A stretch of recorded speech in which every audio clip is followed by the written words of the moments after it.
Hello everyone, कैसे हो आप लोग। स्वागत है आपका विजुअल आर्ट्स विद विनी में। दोस्तों, आज आपका पेपर फाइनली हो चुका है। 14 दिसंबर 2023 का नेट जेआरएफ का पेपर। मैं आपको सबसे पहले इसलिए फास्ट ये चीज मतलब बहुत जल्दी पेपर एनालाइज करने का मतलब, देखिए सीधी सी बात है कि मेरे तक भी जो क्वेश्चंस आए हैं उस हिसाब से कुछ कुछ क्वेश्चंस ही मैं बता पाऊंगी और बाकी के लिए हमको आंसर की का वेट करना पड़ेगा। लेकिन मेन जो वीडियो बनाने का उद्देश्य यही है कि मैंने देखा है, चाहे हमारे ग्रुप्स में देखो चाहे टेलीग्राम में देखो, हम लोग बहुत ज्यादा हेक्टिक हो रहे हैं। हम आप लोगों का जिस तरह से फीडबैक दिखा है, मतलब आप लोगों ने काफी अच्छे क्वेश्चंस किए हैं और मेरे हिसाब से तो बहुत अच्छे से अटेम्प्ट किया है। लेकिन यूजुअली ऐसी चीज होती है, क्योंकि देखिए हम लोगों ने जिनने पढ़ाई करके दिया एग्जाम, सीधे बोल रही हूँ कि आप लोगों को जो क्वेश्चन सही थे, है ना, वो आपको याद नहीं है ना। आप लोगों को वो क्वेश्चंस याद रहते हैं जिसमें आप डाउटफुल होते हैं, ठीक है। तो हर नेट के एग्जाम में आप 100 क्वेश्चन में से आपके डाउटफुल क्वेश्चंस तो होंगे ना। तो आप लोग जो डिस्कशन कर रहे हैं वो आपके डाउटफुल क्वेश्चंस पे कर रहे हैं, और वो आपके अगर गलत भी जा रहे हैं तो आपको क्या लग रहा है कि मेरा पेपर बिगड़ गया। तो प्लीज ये चीज बिल्कुल मत सोचो मेरे मित्रों। मैं आप लोगों से बहुत दिल से कनेक्ट हूँ, इसलिए मुझे बड़ा मतलब अजीब भी लग रहा है कि आप लोग बहुत जल्दी अपने जो कॉन्फिडेंस को डाउन कर रहे हैं। ये मैंने पहले ही बोला था, जैसा होगा अच्छा ही होगा। रहोगे अगर किसी मार्क्स से तो वो ठीक है, वो हमारी मेहनत में कमी रहेगी, we will accept it. But उसका मतलब आप आज दिन से ये मत सोचिए कि हमने जो मेहनत की थी या हमने जो पढ़ाई की थी वो वेस्ट गई है। ये ध्यान रखिएगा, ठीक है। तो अपन लोग आज जो है थोड़े से जो जो मेरे साथ क्वेश्चंस मुझे लोगों ने शेयर किए हैं उसके बारे में थोड़ा सा एक्सप्लेनेशन के साथ बता देते हैं। प्लस पेपर कैसा था, इजी था, मॉडरेट था, टफ था, वो मैं मतलब वो थोड़ा सा अनसर्टेन ही बता पाऊंगी बिकॉज मैंने पेपर देखा नहीं है। मैं जितना लोगों से सुना है उस हिसाब से, लेकिन बहुत सारे क्वेश्चंस मैं मानती हूँ कि बहुत सारे क्वेश्चंस मिस हुए होंगे जो आप लोगों को याद नहीं है, आपने मुझे नहीं बताया। लेकिन आज ही ये करने का बस उद्देश्य इतना ही था कि आप लोगों को नॉर्मल करना है मेन। तो बाकी आंसर्स तो आप लोगों ने काफी देख लिए होंगे, तो थोड़ा सा देख लेते हैं कैसा आया है था हमारा आज का पेपर। जिन लोगों को भी कुछ डाउट है आप कमेंट सेक्शन में पूछ सकते हो, I will make the reply soon, ठीक है। तो चलिए अपन लोग आज देख लेते हैं कि कैसा क्या आया था। एक मिनट। ओके, चलिए देखिए सबसे पहले जो ये आई थी, सबसे पहले जो आप यूजुअली जानते हैं कि हम लोग इसकी बात कर लेते हैं। हम लोग जो पेंटिंग्स 5 मार्क के क्वेश्चन वाली पेंटिंग थी उसकी बात कर लेते हैं। तो ये सबसे पहली चीज आई थी, ठीक है। सबसे पहली चीज आई थी अजंता की दिखी हुई है, पर इसके क्वेश्चंस क्या थे, ये फोटो दिया गया था, ठीक है। तो ये अजंता की गुफा नंबर 9 है, 19 है, ठीक है, उसका एंट्रेंस दिया हुआ है, ठीक।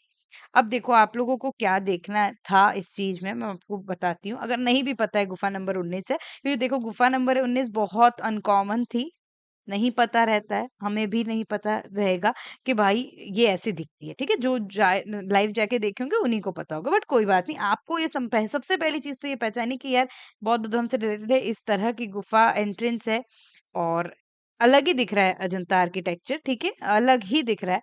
तो ये वही है, ठीक। सबसे पहले इसका पूछा गया था कि ये कौन से स्टेट में है या राज्य में है। तो ये आपको पता है कि ये औरंगाबाद, जो कि महाराष्ट्र राज्य में है, उसमें आएगा। तो आपका जो आंसर महाराष्ट्र वाला ऑप्शन था वो सही हो जाएगा, ठीक है। दूसरा था कि ये कौन से साम्राज्य या डायनेस्टी से कंक्लूड है, ऐसा था कुछ। तो वो आपको खुद को पता है कि अजंता जो है ये 5th सेंचुरी के समय की बनी गई थी। तो ऑब्वियसली देखो एक सिंपल सी बात है, गुफा नंबर 9 और 10 जब हम बोलेंगे जो सातवाहन पीरियड में बनी थी, आपको बताई थी। तो देखो उस समय जो सेक्ट था वो हीनयान सेक्ट था। वहां बुद्ध या आपको मानव रूपी चीजें नहीं मिलेगी, ह्यूमन फॉर्म्स नहीं मिलेंगे। जहां ह्यूमन फॉर्म्स है मतलब क्या हो गया, हम कहीं चौथी पांचवी शताब्दी में आ गए, हम आगे के पीरियड्स में आ गए। तो आगे का पीरियड कौन सा था? वाकाटक पीरियड। तो जो वाकाटक ऑप्शन अगर था तो वो सही हो जाएगा। ठीक है, वाकाटक होगा, अगर वाकाटक ये नहीं होगा तो गुप्त होगा। ठीक है, अब अगर वाकाटक ऑप्शन था, किसी ने बोला है, तो वो ठीक। तीसरा तो इसका नाम ही पूछा था, तो ये अजंता का है। ठीक है, केव नंबर वगैरह नहीं बेची थी, बस ये पूछी थी कौन से गुफा की है। ठीक है, चौथा यही क्वेश्चन पूछा था कि ये हीनयान से है कि महायान से। तो भाई जिसकी बुद्धि होगी वो सामने दिख ही जाएगा। जो मैंने बार बार कितनी क्लास में बताया कि what is Hinayana sect and what is Mahayana sect. तो जो हीनयान सेक्ट है, जहाँ सिर्फ प्रतीक दिखेंगे, तो वहां पे आपको डिजाइन्स दिखेंगी, ना कि ह्यूमन फॉर्म। यहाँ पे कंप्लीट ह्यूमन फॉर्म है, मतलब ये कौन से सेक्ट से है? महायान सेक्ट से है। ठीक है, और पांचवा क्वेश्चन था कि ये कौन से धर्म या संप्रदाय से रिलेटेड गुफा है? तो अजंता है, तो कौन से धर्म से रिलेटेड है? बुद्ध से है। ठीक है, तो इसको बहुत इजीली आप लोग सॉल्व कर सकते थे। इसमें मुझे इतना कुछ टफ चीज नहीं लगी। हाँ, किसी लोगों को गेट में अगर भाजा कारले कुछ आया था, तो उसमें कुछ लगा होगा, है ना? लेकिन ठीक है, कन्हेरी में भी, अगर कन्हेरी भी नहीं था वैसे ऑप्शन में, तो इतना ज्यादा मुझे लग नहीं रहा कि आपको दिक्कत आई होगी इसमें। ठीक है, आई होगी तो कोई बात नहीं, एक आध दो क्वेश्चन आपने दिमाग से सही कर लिए होंगे, मुझे इतना पता है ना? क्योंकि बुद्ध वगैरह ये सब तो सही हो गए होंगे। अगर एक दो कुछ अजंता या उसमें किसी ने गलती कर दी तो कोई बात नहीं, इट विल ओके।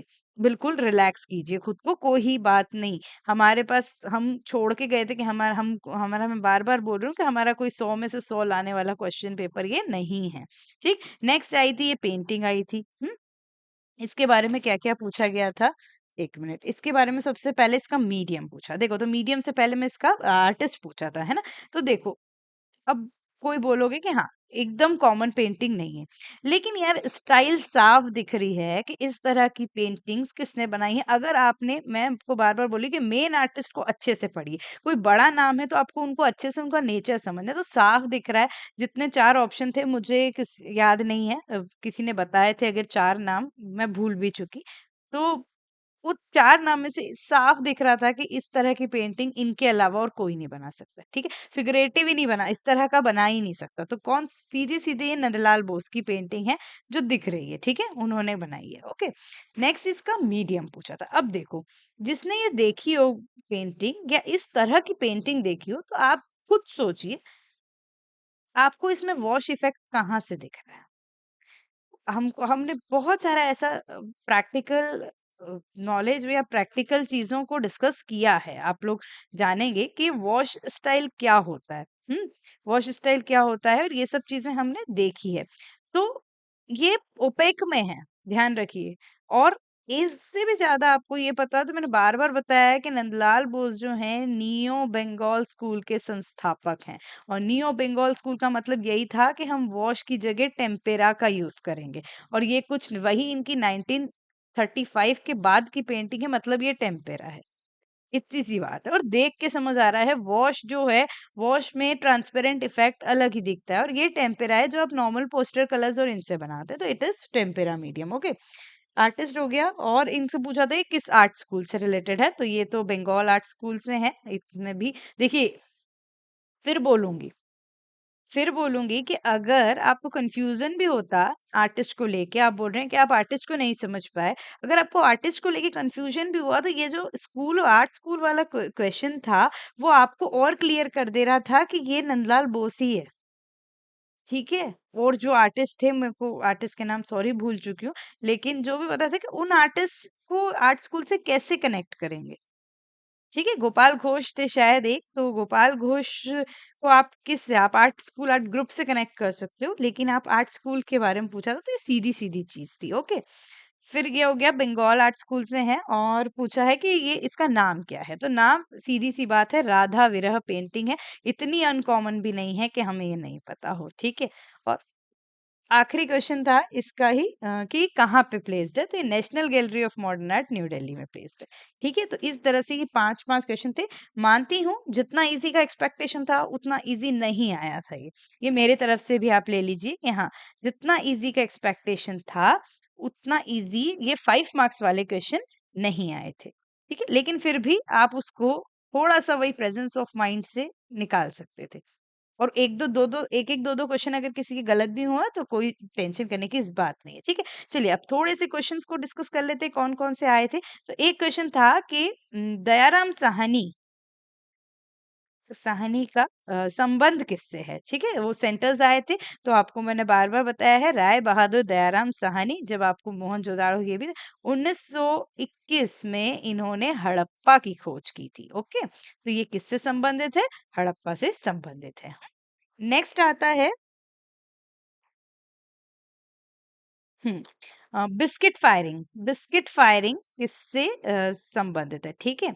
तो इसका आंसर आता है जब ये बिस्किट फायरिंग इज जस्ट जब हम सिरेमिक को से वो बनाते हैं, तो एक बहुत लाइट फायर देते हैं उसको पिघालने के लिए, इसको बनाने के लिए, तो उसको बिस्किट फायरिंग। तो अगर सिरेमिक आंसर में होगा तो वो आपका आंसर सही होगा, ठीक है।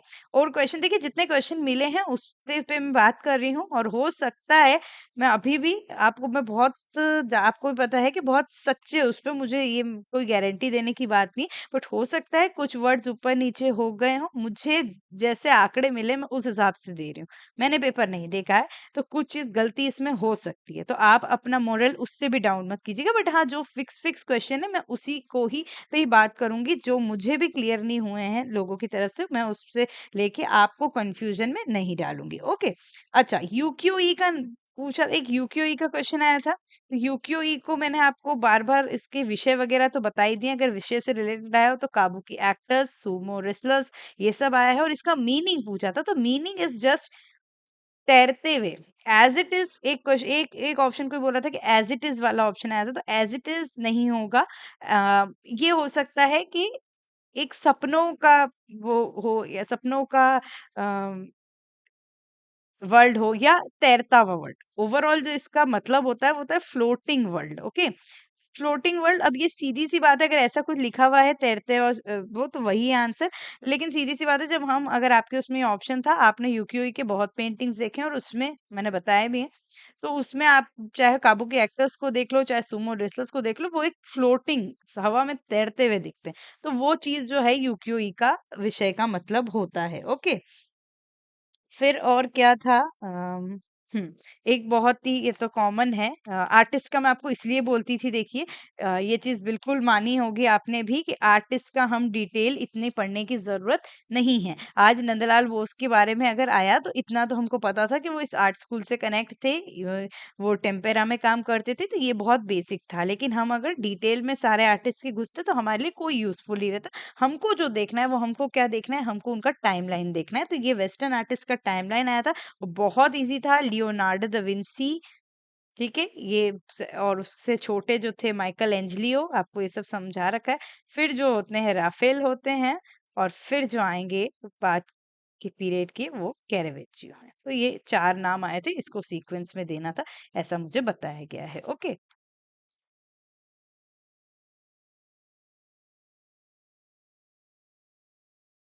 ठीक है। चलिए अब नेक्स्ट देखते हैं। बहुत कम ही, देखिए 100 क्वेश्चन में से कितने कम आ पाएंगे, मैं देख लेती हूँ। एक डायनेस्टीज को जमाने के लिए आया था, कुछ डायनेस्टीज को जमाने के लिए लोग बोल रहे हैं, वो आया था।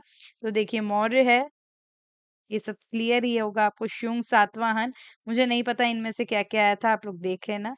कुषाण, ठीक है, गुप्ता, देन इसके बाद पल्लव चालुक्य, अगर चालुक्य आया, पल्लव चालुक्य पहले, पल्लव, ठीक है। उसके बाद फिर आपका एक जो भी बहुत सारे डायनेस्टीज होते हैं, चंदेले हो गए, गंग डायनेस्टी हो गया, लेकिन चोल एम्पायर आया था, ऐसा पूछा गया था, तो चोल एम्पायर फिर आएगा, ठीक है। तो इस सीक्वेंस में होगा। ये तो आप लोग ने वैसे गूगल भी कर लिया होगा, तो आप लोगों को ज्यादा दिक्कत नहीं आएगी, ठीक है। एक हमारे जो रेम्ब्रांड, ठीक है, इनको बार बार बोला गया है डच निवासी, और डच बोलते हैं इनको, होलैंड निवासी, नीदरलैंड, जहां भी आया। तो ये नहीं आया था, इनकी शहर के बारे में आया था। तो ये जो है लेडियन नाम का जो शहर है, वो कहाँ पे है? डच होलैंड में है, वो ध्यान रखना। देखो इसमें भी चीज कर सकते थे दिमाग लगाते, तो कि जब आपके साथ एक शायद पेरिस ऑप्शन भी था, तो भाई आपको इतना पता है कि वो होलैंड निवासी हैं, तो होलैंड में तो पेरिस आएगा नहीं। तो ऐसे ऐसे कुछ अगर एक दो जगह आता तो आप उसको ओमिट कर सकते हैं, ठीक है। मेरे को बाकी ऑप्शन नहीं पता है, तो मैं ज्यादा ज्ञान नहीं दूंगी इस पे। ओके, हाँ, आप लोगों ने एग्जाम दिया, आई नो वो आपकी सिचुएशन थी कि उस समय कैसे डील, बट मेरे पास अभी पेपर नहीं आया है, तो मैं बिल्कुल नहीं कह पाऊंगी कि पेपर का लेवल क्या था। बट हाँ, जिस तरह से बात समझ आ रही है, जैसे 5 मार्क्स जो होती है ना, 5 मार्क पेंटिंग वाली चीज, वो डिसाइड कर देती है कि पेपर का वो क्या था। ठीक है, तो वो थोड़ा सा ऊपर ही था, मैं मानती हूँ। लेकिन अभी मैं ये इतना ही बोलूँगी कि मुझे ईज़ी या इसके बाद के जो एक्स्ट्रा क्वेश्चंस नहीं मिल पा रहे हैं, तो उससे मैं ये नहीं कह पाऊँगी कि पेपर बहुत ज़्यादा टफ था। ओके? अभी थोड़ा-सा वेट करना है और धैर्य रखना है। आपके जो क्वेश्चन गलत हुए हैं, वो आपके वो क्वेश्चन गलत हुए हैं जिसमें आप डाउटफुल थे, ध्यान रखना। और बाकी जो आपको याद भी नहीं है, शायद वो क्वेश्चंस आपको इसलिए याद नहीं है बिकॉज़ आपके वो सही थे। तो प्लीज़ उस चीज़ का कॉन्फिडेंस डाउन मत करना। अजंता पे इस बार अच्छा क्वेश्चन्स आए हैं, अजंता की वैसे क्लास थी, लेकिन हाँ, अच्छा क्वेश्चन आया है। श्याम जातक की कहानी कहाँ पे है? ठीक है, तो उसमें भी आपको उनने कन्फ्यूज़ नहीं किया था दोस्तों, आप दिमाग लगाते तो चीज़ें सही हो सकती थी। 1 नंबर गुफ़ा आई थी शायद, 2 नंबर आई थी और 17 तो आई भी नहीं थी, 10 आई थी और एक और कोई-सी आई थी। ओके? तो देखो सीधी-सी बात है, 2 में ये हो नहीं सकता। जातक कथाएँ जो होगी वो आपको 10 में मिलेगी, 17 था ही नहीं, श्याम जातक 17 में भी है और कुछ-कुछ 1 में मिलेगी, है ना? तो आंसर इज़ 10, क्योंकि श्याम जातक 10 में गुफ़ा नंबर 10 में है। हुँ? फिर आता है एक जो बार-बार आपको बताती हूँ, इंडो ग्रीक या ग्रीक इफेक्ट भारतीय काल में। तो भैया ग्रीक ही हेलेनिस्टिक होता है। अब इस बार थोड़ा-सा अलग करके दिया उनने, या हिंदी तो बोला था कि हेलेनिस्टिक पीरियड का टाइम पीरियड क्या है? तो सीधी बात उसमें भी आंसर क्या हो जाएगा आपका? गंधार हो जाएगा। तो इसमें आपको मुझे नहीं लगता कोई दिक्कत आई होगी, क्योंकि इट्स सिंपल कि हेलेनिस्टिक पीरियड जो है वो भी क्या है? यही आता है। ठीक है? चलिए अब देखते हैं आगे। वैसे मैं ज़्यादा नहीं, देखिए 10 पॉइंट तो उसके हो गए आपके, और एटलीस्ट अभी 20 तक तो इतने क्वेश्चन तो हम डिस्कस कर ही सकते हैं। बाद में हो सकता है बीच में मुझे और क्वेश्चन मिलेंगे तो मैं उसका सेकंड पार्ट भी दे दूंगी आपको, ठीक है? लेकिन अभी जितने मिले, और आज तो रिलेटेड सबसे पहली चीज यही रिलेशन था कि आपको बताना, आपको रिलैक्स करना कि चीज़ इतनी नहीं बिगड़ी जितना हम सोच रहे हैं। पेपर 1 का मुझे नहीं पता, मैं अपने पेपर का बोल सकती हूँ, जितना मैंने आप लोगों का फीडबैक देखा है, पेपर अच्छा गया है, टेंशन मत करो, अभी आने दो, तब तक मौज करो, मस्ती करो, ठीक है? फिर पढ़ना वापिस ही है ना? जो पास होगा, देखो जो लोग नेट पास होंगे वो भी वापस पढ़ेंगे, जो नहीं होंगे वो भी वापस पढ़ेंगे, और जो जेआरएफ होंगे वो भी वापस पढ़ेंगे। इतना ध्यान रखना, पढ़ाई नहीं छोड़नी है। ओके, चलो एक कुछ आया था बर से रिलेटेड, है ना? तो बर मैंने आपको बार-बार बताया है, जो खुरदरापन होता है वो होता है, वो मेटल में किया जाता है, तो मेटल से रिलेटेड। और अगर मेटल नहीं आया, कोई सी टेक्नीक आई थी, तो वो इंटेग्लियो होगी, ठीक है? इंटेग्लियो में हम मेटल प्लेट से प्रिंटिंग लेते हैं और उसी में बरका क्रिएट करते हैं ताकि प्रिंटिंग सही हो। तो अगर ऐसा कुछ आया था तो इसका आंसर ये होगा, ठीक है?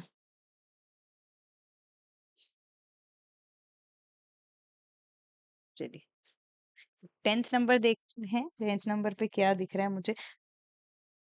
हुँ, सिंपल सा। अब ये चीज़ें इसमें क्या कन्फ्यूज़ हो गए?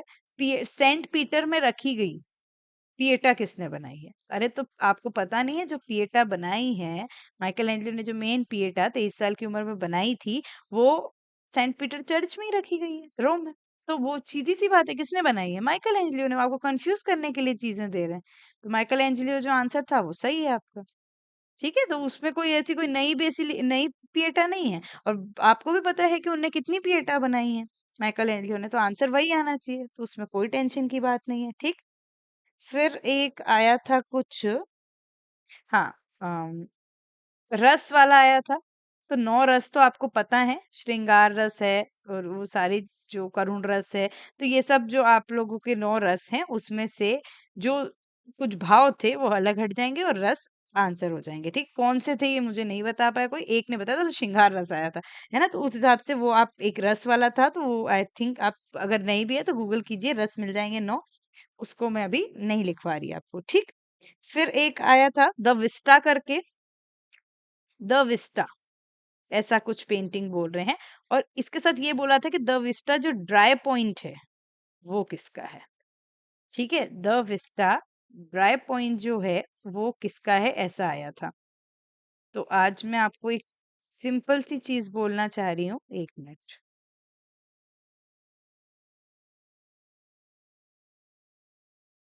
आपको नहीं पता था कि द विस्टा जो है वो रेम्ब्रांड द्वारा बनाया गया था, बट आपको ये तो पता है कि he is the master of draw point and etching. तो चीजें बहुत, पिकासो भी था शायद ऑप्शन में, है ना?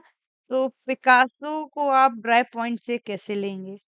आपको प्रिंट मेकिंग पढ़ाई है तो उसमें ये चीजें समझाई थी कि कौन से आर्टिस्ट ने क्या हुआ। तो यही प्रेजेंस ऑफ माइंड रखना है कि जब हमको पता है कि मास्टर ऑफ ड्राई पॉइंट और एचिंग में काम किया है रेमब्रांड ने, तो ये उन्हीं का होगा। ये ऐसा प्रेजेंस ऑफ माइंड ज़रूरी होता है। ओके? तो विस्टा आई है कि विस्टा पे अगर आई है तो विस्टा ड्रॉ पॉइंट रेम्ब्रांड की है, ठीक है? फिर हाँ, एक आया था बहुत बढ़िया, मोढेरा का sun temple. Modhera sun temple कहाँ पे है? ये आपको बता रखा है, गुजरात में है, ठीक है? लेकिन इसकी शैली पूछी है, ठीक? तो सिंपल सी बात है, आपको बता रखा है, नॉर्थ चाहे वो नॉर्थ साइड हो और साउथ साइड हो, तो नॉर्दर्न विल बी ऑफ नागर शैली और ये द्रविड़ शैली, और ये जो है सोलंकी डायनेस्टी ने बनाई थी। तो उस समय यहाँ पे सिंपल इस तरह का वो है, आमलाक वगैरह सब कुछ है सन टेम्पल मोटेरा में। तो इसका आंसर आपका क्या हो जाएगा? नागर स्टाइल हो जाएगा। ओके, नागर स्टाइल।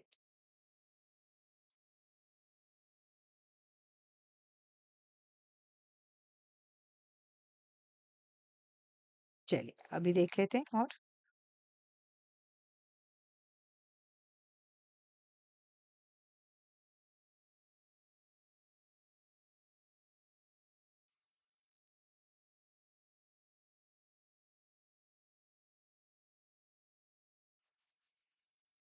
फिर एक ये बहुत बड़ा, ये तो बार बार आपको याद कराया कि कौन से आर्टिस्ट थे भारत के जो बाहर गए थे प्रिंट मेकिंग सीखने।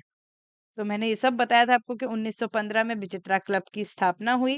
विचित्रा क्लब की स्थापना हुई तो उसी में मतलब ये हुई इसलिए थी कि अलग-अलग प्रिंट मेकिंग काम करे। तो मुकुल चंद डे वाज़ द आर्टिस्ट जो एचिंग और ड्राई पॉइंट बाहर से सीख के आए थे और भारत में शुरू किया था, और वहीं से फिर लोगों ने और उसमें यूज़ करने लगे। ठीक है? तो आंसर कौन-सा आएगा? मुकुल चंद डे आएगा।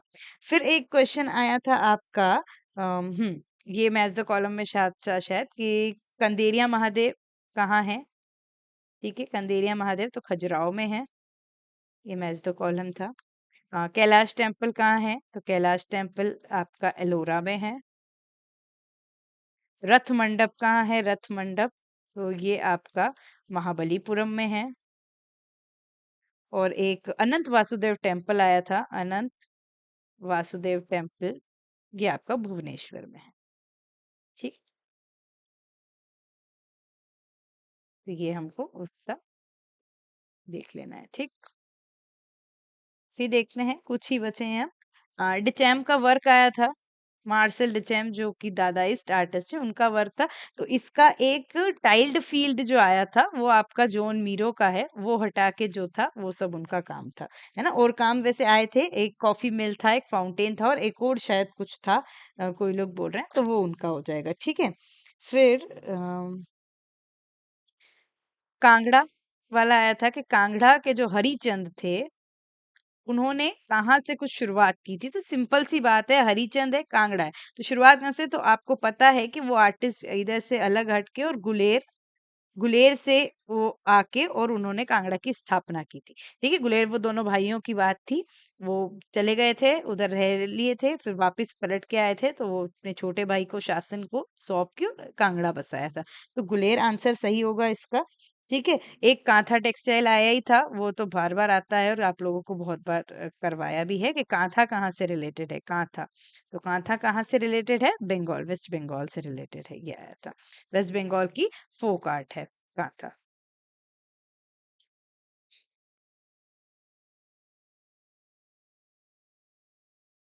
ठीक है?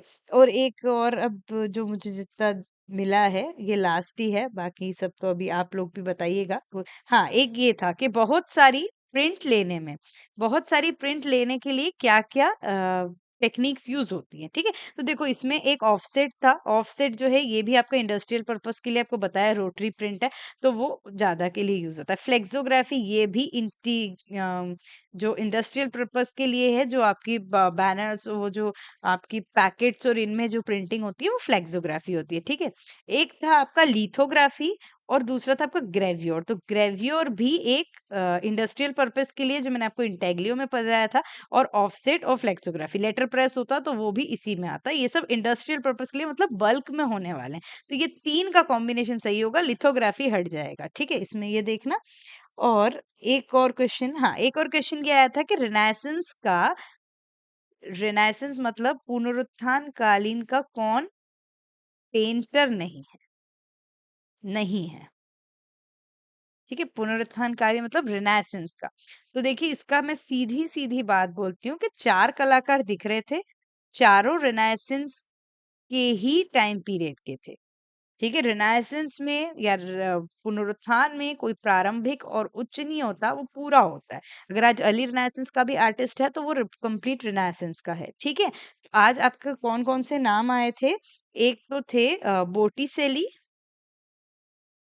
एक विंसी थे, एक डोनाटेलो थे, और चौथे थे आपके विसेली, टिशियन विसेली, ठीक है। तो विसेली जो है वेनेटियन हाई रेनेसेंस आर्टिस्ट थे, पेंटर थे, बहुत सारी पेंटिंग्स उन्होंने बनाई हैं। रेप ऑफ यूरोपा हो गया और वीनस ऑफ उर्बिनो हो गया, ये सब। विंसी को तो आप सब जानते हैं, the famous painter of the high Renaissance. Botticelli the birth of Venus painting. लेकिन डोनाटेलो जो है वो एक प्रसिद्ध मूर्तिकार थे, ठीक है। तो डोनाटेलो आंसर सही होगा क्योंकि वो एक प्रसिद्ध स्कल्पचर थे चारों पुनरुत्थान के, लेकिन वो एक प्रसिद्ध स्कल्पचर थे, ये उनका सही हो जाएगा, ठीक है।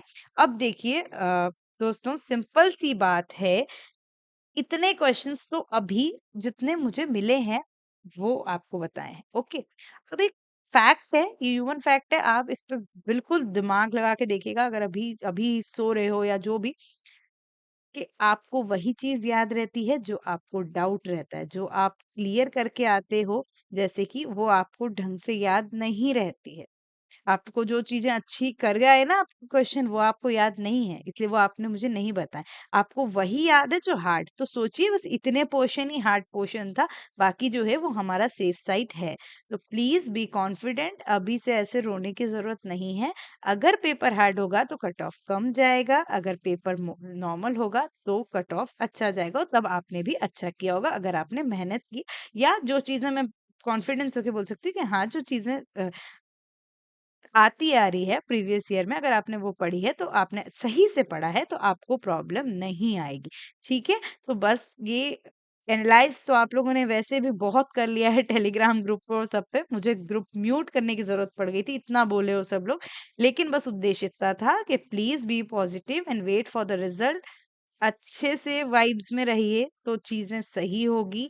इतना नेगेटिव सोचेंगे, there are so many peoples जो मैं जानती हूँ बहुत अच्छा पेपर करके आए, बट उनके अंदर से ही वो नहीं है, अगर वो 4 क्वेश्चन भी गलत कराए मतलब सब कुछ बिगड़ गया, वो ऐसा सोच रहे हैं। तो प्लीज बिल्कुल ऐसा मत सोचो, अच्छा हुआ है। अगर टफ होगा, अगर लिटरली और क्वेश्चन इससे भी टफ होंगे, आप लोगों को याद नहीं आ रहा है अगर आपके अनुसार, तो आपका कट ऑफ भी कम जाएगा। और अगर ऐसा ही होगा, अगर इससे कम होंगे तो कट ऑफ वैसा ही जाएगा जैसा हर साल जाता है। ये मैं इतना बता सकती हूँ। आप 15 दिन 20 दिन जो भी होगा वेट कीजिए, जैसे ही आंसर की आएगी आपके सामने सारी चीजें क्लियर हो जाएगी, okay. Thank you so much, be confident, और प्लीज अगर नेट हो जाओ, जेआरएफ हो जाओ, बड़े-बड़े लोग भी बन जाओ, तो भी हमारा ग्रुप मत छोड़िएगा, क्योंकि हमारे ग्रुप को आपकी बहुत ज़्यादा ज़रूरत है। ऑलवेज़ कनेक्ट रहिए, साथ रहिए। Thank you so much for all your love and support. Bye-bye.